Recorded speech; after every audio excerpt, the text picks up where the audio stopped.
This is probably Facebook's kind of like dirtiest slash evil like move they've done in a while. So Facebook sabotaged the Australian health pages in row with government, according to this report. So Facebook deliberately blocked access to Australian government web pages during the country's COVID vaccination drive, an underhanded move to punish authorities over a proposed law that required the social network to pay news organizations for online content, according to a report.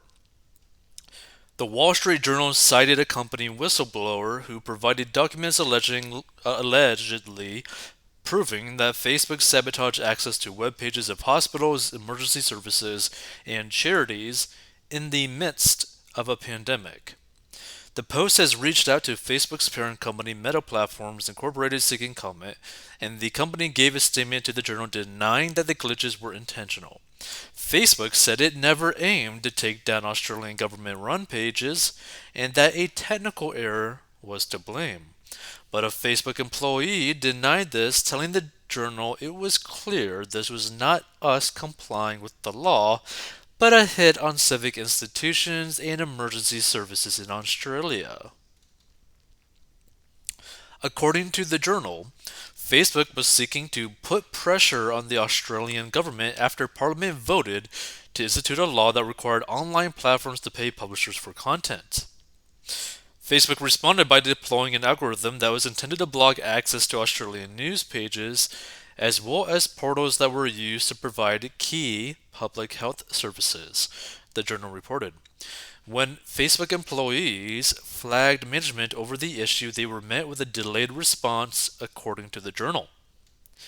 And the tactic appeared to work as the Australian government ended up approving a watered down version of the law. We landed exactly where we wanted to, Campbell Brown, Facebook's head of partnerships, wrote to the Australian team in February 2021, according to the journal. Facebook founder and Meta CEO Mark Zuckerberg and his number two, Sheryl Sandberg, also congratulated their Aussie unit, the journal reported.